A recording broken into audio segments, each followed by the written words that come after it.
Alors la CGT propose d'abord aux usagers qu'ils se réapproprient leur service public, puisque ce qu'ils nous ont dit quand nous les avons rencontrés au travers de différentes initiatives, c'est que la situation actuelle du transport ferroviaire de voyageurs n'est pas satisfaisante. Il y a énormément de retard, les besoins en termes de fréquence, de présence humaine et un certain nombre d'autres éléments ne sont pas satisfaits. Ce qu'ils nous font également remonter, c'est que la SNCF ne répond plus, ou en tout cas ne cherche plus forcément à répondre à ces attentes. Et donc il y a une frustration des usagers sur la question de ce qu'est en train de devenir leur service public. Nous disons que cette frustration ne doit pas amener évidemment à casser l'outil, mais au contraire à vraiment se le réapproprier pour qu'il revienne dans sa logique initiale de réponse à ses besoins. C'est pour cela que nous avons un certain nombre de rencontres avec les usagers.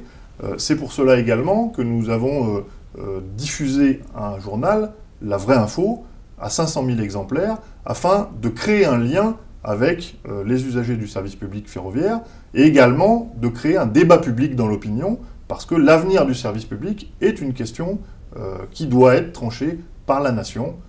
Et nous considérons aujourd'hui que la population, majoritairement, n'est pas favorable ni à la concurrence, ni à la privatisation. Ce n'est non seulement pas une demande, mais c'est même souvent une crainte des usagers. Le deuxième élément de proposition de la CGT, c'est que les cheminots eux-mêmes, qui sont les experts du ferroviaire, se réapproprient leur entreprise publique dans l'esprit de répondre à ces attentes des usagers.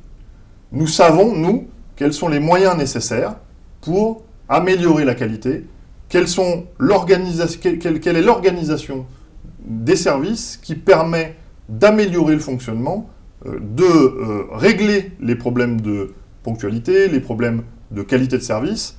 Et donc, évidemment, ces solutions, notre responsabilité est de les mettre en avant. C'est ce que nous avons appelé le plan d'urgence ferroviaire, à savoir, dans chaque chantier, dans chaque service de la SNCF, poser ce qui est nécessaire pour répondre aux besoins des usagers. Et bien évidemment, la finalité de ces propositions, c'est que usagers et cheminots se mobilisent ensemble pour ne pas se faire dépouiller de leur service public ferroviaire, mais bien pour se le réapproprier et pour en améliorer le fonctionnement. Et donc, nous proposons un certain nombre d'initiatives qui sont bien sûr à la disposition des usagers, et il y a déjà eu une participation des usagers assez forte à certains colloques régionaux, à certaines initiatives que nous avons pu mener, il y en aura d'autres.